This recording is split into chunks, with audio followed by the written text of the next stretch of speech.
Bu Ana, ini tadi saya periksa untuk administrasi PAS dan SAS-nya itu sudah lengkap semua, juga sudah bagus. Tadi saya cek di kelas juga sudah terkondisikan dengan baik kelasnya.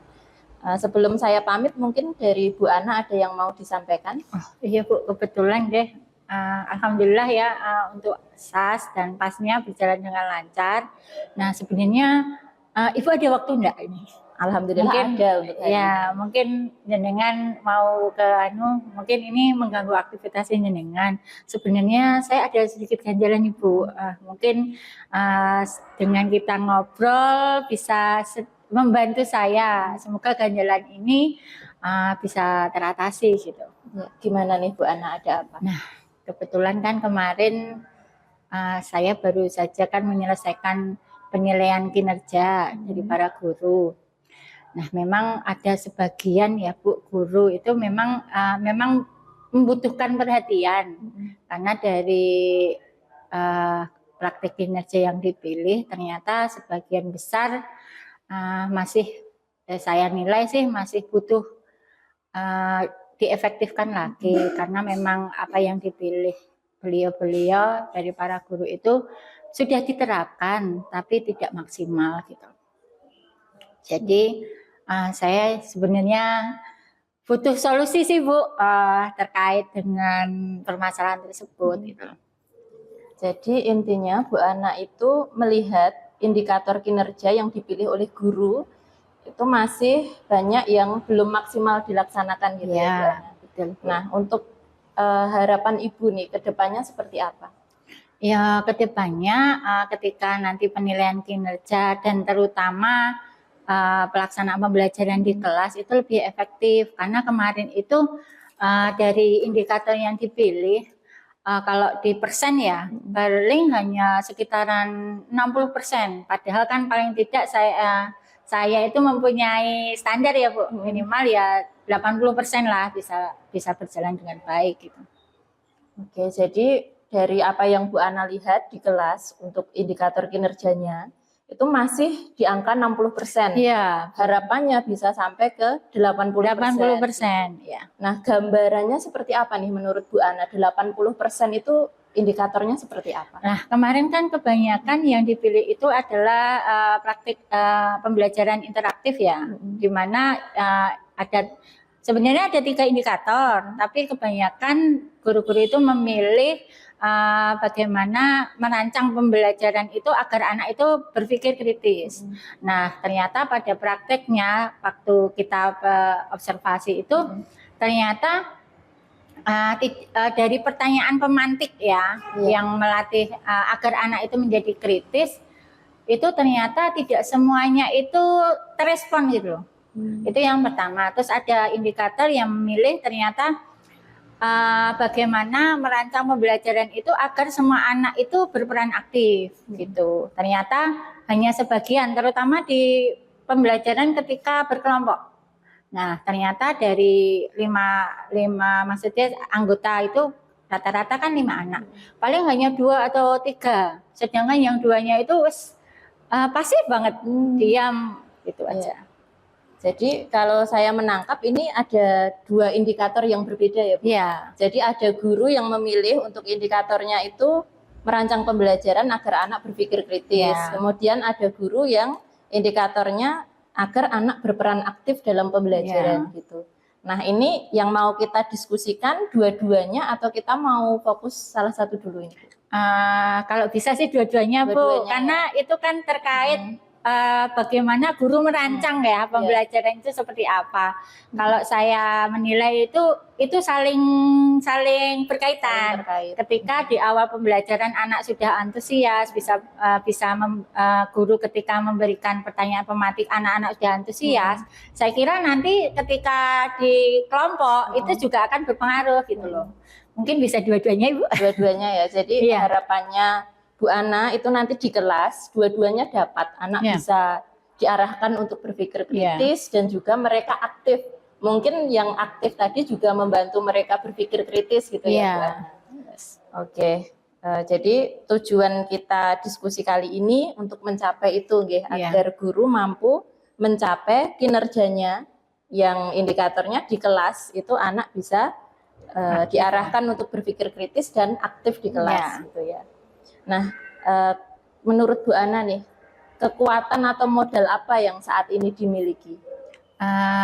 Modal kalau dari guru ya, mungkin guru itu sebenarnya itu banyak referensi Bu. Sebelum kemarin itu sebelum praktek kinerja kan kita kan ya ngobrol bareng dulu sebelum pra-observasi. Itu beliaunya itu sudah membuat rancangan pembelajaran dan tentu saja sudah koordinasi, maksudnya bertanya ke rekan-rekan sejawatnya dan bahkan mencari referensi dari buku-buku. Bahkan ada yang sempat searching di internet dan di YouTube juga. Bahkan ada yang kemarin itu membuat ice breaking agar anak-anak antusias. Itu modalnya para guru ya, mau belajar lah Bu, mencari referensi, tidak hanya berpedoman pada buku modul saja ataupun LKS. Itu menurut saya modal awal. Jadi modal awalnya sudah cukup baik sebenarnya. Ya sebenarnya ya. Terutama kemauan untuk terus belajar gitu, untuk terus berkembang. Sebelum kita lanjut, ini sebenarnya guru yang kita bicarakan ini sejumlah berapa Bu Ana? Kalau guru itu di sini ada 8 Ibu. Nah, kenapa ini jadi permasalahan? Dari 8 guru itu ternyata yang menurut saya kinerjanya memenuhi kriteria yang saya tetapkan itu hanya 2. Jadi ya hampir 75% kan dinilai belum memenuhi ekspektasi saya. Oke. Jadi yang 2 ini sudah oke ya Bu Ana? Berarti untuk kedepannya Bu Ana akan fokus pada 6 guru ini? Ya 6 fokus menjadi prioritas utama, tapi tetap yang 2 ini saya kan pengen, kalau dulu 80 kan pengen naik lagi kan tingkatannya. Jadi meskipun saya berharap dengan 2 guru ini bisa membantu rekan yang lain juga. Dan saya juga nggak akan meninggalkan 2 guru ini, tetap saya akan prioritaskan juga, tapi tidak seinten yang 6 guru itu. Berarti justru 2 guru ini menjadi kekuatan juga ya Bu Ana? Tadi yang sudah Bu Ana ungkapkan itu kekuatannya adalah guru mau belajar dengan cara bertanya, kemudian mencari referensi, membuat ice breaking. Kemudian kekuatan kedua adalah Bu Ana sudah punya 2 guru yang bisa membantu Bu Ana agar kompetensi 6 guru lainnya juga meningkat gitu ya Bu Ana. Rencananya seperti itu. Bu Ana bagaimana nih akan memanfaatkan modal atau kekuatan yang dimiliki ini? Rencana Bu Ana seperti apa? Sebenarnya kan kemauan sudah ada Bu. Cuma kan memang untuk tempat bertanya ataupun lebih memfokuskan guru-guru itu untuk bagaimana yang sebenarnya gitu loh. Kalau saya lihat itu ternyata banyak yang kekurangan itu di perencanaan Bu. Di perencanaan itu kurang. Dan juga dalam perencanaan itu ketika kelompok itu ternyata peran yang dibuat itu sangat minim. Jadi tidak semua anak itu mendapatkan peran yang sesuai gitu loh ya. Ya mungkin itu berdasarkan persepsi saya, berdasarkan masalah tersebut mungkin kekurangannya di situ di bagian perencanaan. Dan juga memang belum ada pembimbingan secara khusus sih sebenarnya terkait dengan bagaimana merancang sebuah pembelajaran yang cukup efektif di kelas. Karena jujur saja ya Bu, untuk kurikulum Merdeka ini kan baru, dan kebanyakan guru-guru kan belajar secara mandiri. Nah, jadi mungkin untuk pemahamannya itu kan juga butuh pembimbingan dan orang yang ahli. Saya kira itu ya Bu permasalahannya. Itu permasalahannya ya Bu. Berarti kalau kita alihkan dari permasalahan ke perencanaan gitu ya. Yang pertama tadi dalam perancangan pembelajaran ya Bu Ana. Dalam perancangan pembelajaran ternyata gurunya Bu Ana, terutama yang 6 ini masih kurang maksimal. Kurang bisa melibatkan semua anak, kurang bisa merangkul semua anak agar aktif dalam pembelajaran gitu ya. Terus yang kedua, guru ini perlu bimbingan khusus, terutama kaitannya dengan kurikulum Merdeka. Kurikulum Merdeka yang selama ini belajarnya masih mandiri, mungkin hasilnya juga berbeda-beda. Dari PMM itu kan kebanyakan, alhamdulillah PMM cukup aktif ya Bu di sini. Ya secara mandiri gitu aja. Tapi kan kalau melihat video tanpa, kadang kan nggak ada sesi tanya jawab kan juga nggak paham. Sedangkan kalau kita tanya ke rekan juga sama-sama, kalau istilah Jawanya orang mudenge kayak gitu. Betul. Jadi mungkin butuh pembimbingan dan orang-orang yang memang ahli di bidangnya.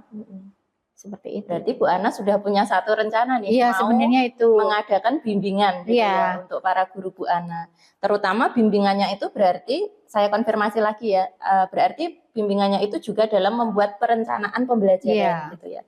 Nah, untuk bimbingan khusus pada Bapak Ibu guru ini seperti apa bentuknya yang Bu Ana pikirkan?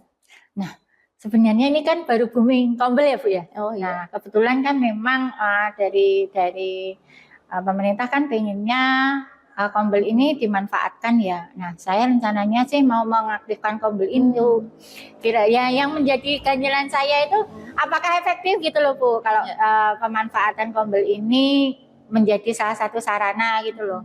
Karena saya lihat dari rekan-rekan sekolah lain itu ketika Kombelnya itu aktif juga pembelajarannya juga aktif. Makanya saya pengennya lebih memaksimalkan atau membentuk Kombel ini menjadi aktif dan sebagai sarana mungkin. Kalau gambaran Bu Ana, peran Kombel nih, peran Kombel dalam memberikan bimbingan khusus, nanti lebih detailnya seperti apa Bu Ana? Ya rencananya sih kalau Kombel ini menjadi salah satu sarana, mungkin minimal lah Bu, minimal 1 bulan sekali lah. Karena saya merasa kalau 1 bulan sekali itu terlalu cepat. Karena ya kita tahu kalau di guru SD itu memang banyak sekali kegiatan ya, terutama kebetulan yang 2 orang ini beliau-beliaunya itu adalah IT juga dan bendahara BOS. Jadi kan cukup repot ya, karena saya pengen memaksimalkan potensi di sekolah ini untuk mengoptimalkan Kombel kan. Jadi saya minimal 1 bulan sekali lah. Saya akan mengadakan Kombel itu atau pertemuan Kombel ini lebih aktif. Ya mungkin tidak secara signifikan, tapi kan dengan adanya Kombel ini kita memanggil istilahnya orang-orang yang memang ahli di Kumer ya, terutama di perencanaan pembelajaran yang bukan hanya dari sini saja, tapi juga dari luar, sehingga kan ada pandangan baru gitu loh. Jadi kalau saya menangkap, nanti rencana Bu Ana Kombel itu sebulan sekali. Iya. Kemudian nanti akan ada narasumber yang kompeten gitu ya, terutama kaitannya dengan perancangan pembelajaran dalam kurikulum Merdeka gitu ya. Iya. Nah, Bu Ana, nanti untuk Kombelnya sendiri 1 bulan sekali itu ya, harapannya Bu Ana ketika kegiatan itu seperti apa? Selain ada narasumber gitu, yang lebih detail lagi, harapan Bu Ana agar guru-gurunya itu bisa meningkat kompetensinya dalam perencanaan pembelajaran itu seperti apa harapan Bu Ana? Ya harapannya dengan Kombel ini aktif kan memang kita sudah komitmen ya. Kita rembuk bareng, kira-kira ngobrol barengnya untuk Kombel ini bisa ikut semua kan kita tentukan jadwalnya dulu ya Bu. Nah ketika kita sudah komitmen, saya yakin rekan-rekan guru juga komitmen untuk benar-benar fokus di kegiatan ini. Nah harapannya ketika guru fokus, jadi kan belajarnya juga lebih enak. Dan selain itu ketika sudah terlaksana, tetap dari 1 bulan berikutnya tetap saya akan mengaktifkan supervisinya Bu. Mungkin tidak secara formal. Nah terkadang kan saya juga lewat, kira-kira ada perubahan enggak kayak gitu. Karena kalau biasanya kalau sudah dicel gitu ya, itu juga khawatirnya tidak ada monitoring juga akan istilahnya kalau orang Jawa ngabar gitu ya. Jadi ya saya berharap tetap melaksanakan supervisi tapi tidak secara formal. Meskipun supervisi secara akademik itu rencananya tetap akan saya lakukan itu 3 bulan sekali gitu. Oke, jadi rencananya sekarang sudah lebih matang ya. Akhirnya terbuka juga Bu. Oh iya ya, kenapa enggak kita aktifkan Kombel terus tetap ada istilahnya supervisi bayangan. Iya betul. Jadi setelah dapat nih materinya, kompetensinya dari belajar bersama di Kombel, ada tindak lanjut yang Bu Ana harus supervisi di kelas gitu ya. Jadi melihat keberlanjutan dari Kombel itu benar-benar diterapkan atau tidak gitu ya. Iya. Oke. Ada lagi tidak Bu Ana selain itu rencana Bu Ana? Atau mungkin mau fokus 2 itu? Gimana Bu Ana? Ya sebenarnya kan kalau saya rasa itu 2 cukup ya Bu ya. 2 itu ya. Karena terkait juga saya juga akhirnya begitu Bu ngobrol ini akhirnya oh kita juga butuh dana ya. Karena kalau pepatah itu logika nggak jalan kalau nggak ada logistik kan. Saya jadi mikir kalau saya Kombel terus gimana, terus akhirnya begitu ngobrol ini akhirnya saya mau ambil tindakan gini Bu. Kebetulan kan ini kan pengajuan di 2025 ya. Betul. Nah 2025 otomatis kan kalau 1 bulan sekali kan butuh juga logistik. Kan kita tahu perencanaan sekarang kalau diserahkan kan sudah berbasis CMS ya. Kalau nggak ada perencanaan kan tidak bisa dianggarkan. Nah ini kebetulan ini Bu, rencananya kan diajarkan sebulan sekali. Saya mau adakan pengajuan dana juga. Ya bisa kan dimasukkan ke rapat umum kan lumayan Bu, snack kan ya bisa tercover. Jadi terbuka. Ternyata ketika memikirkan satu hal itu ternyata semuanya juga ikut dah.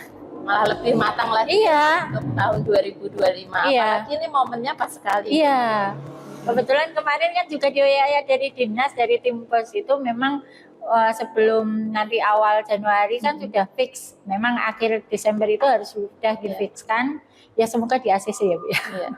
Karena memang untuk peningkatan kompetensi guru kan perlu dianggarkan. Ya kemarin memang berdasarkan rapat itu memang sudah hijau, tapi ternyata ada di penurunan di yang di kompetensi guru dan ternyata setelah dirunut itu ada yang memang harus ada pelatihan juga. Nah mungkin itu jadi, ya mungkin tidak IHT sih Bu, memang dananya sedikit tapi setidaknya mengcover lah. Baik, tidak tombok ya Bu. Betul. Oke, tadi Bu Ana kan sudah ada beberapa rencana ya. Ini mau mulai kapan nih? Apa mau nunggu anggaran tahun 2025 atau mau dimulai bulan Desember ini juga? Nah, kalau mungkin rencananya tetap nanti di awal tahun ya Bu. Tidak harus menunggu anggaran karena kalau sudah di ACC kan otomatis memang kalau anggaran di BOS itu biasanya itu cair paling cepat itu kan Maret ya. Betul. Nah, tapi kan setidaknya kalau di ACC Januari sudah ada tercover ya. Istilahnya nanti ada yang mengganti lah. Betul. Mungkin untuk tahun ini saya lebih kefokuskan lebih ke perencanaan programnya Bu. Karena kan harus melibatkan rekan-rekan. Jadi ketika nanti Januari awal itu sudah istilahnya siap mancal gitu. Jadi tidak harus programnya apa saja, terus kepengurusannya apa saja, terus kira-kira yang dibahas apa kan tinggal langsung das pangkat gitu. Segera ya Bu berarti. Ini kan sudah hampir Januari juga ya. Ya ini ya semoga di ACC juga ini. Amin ya Bu Ana. Nah dari diskusi kita ini Bu Ana, apa nih yang Bu Ana dapatkan? Lebih terbuka Bu, istilahnya lebih mantep aja ya. Kalau tadi kan hanya apa Kombelnya aja ya. Ternyata setelah ngobrol dengan Ibu ini, mohon maaf loh ganggu ya Bu ya. Ternyata akhirnya terbuka juga, saya juga butuh pendanaan ini. Jadi pendanaan, butuh supervisi. Sebenarnya tadi sebelum saya kan hanya satu aset saja yang ternyata saya bisa memanfaatkan 2 orang guru yang bisa jadi istilahnya tangan kanan lah. Untuk membantu saya. Terima kasih Bu ya. Ya sama-sama Bu Ana. Mudah-mudahan nanti program Bu Ana bisa berjalan dengan lancar, Kombelnya bisa aktif, rencana-rencana Bu Ana juga bisa dilakukan semua yang akhirnya nanti kompetensi guru meningkat dan dampak positif bagi peserta didik kita gitu ya Bu Ana. Ya amin. Ya, sukses selalu Bu Ana. Terima kasih. Semangat. Iya. Tapi lain kali kalau misalnya saya membutuhkan narasumber siap ya Bu ya? Boleh, insya Allah siap. Iya, terima kasih. Mungkin di narasumbernya itu mungkin sudah ada siap, insya Allah. Ya Bu Ana. Terima kasih ya Bu ya. Sama-sama. Ya.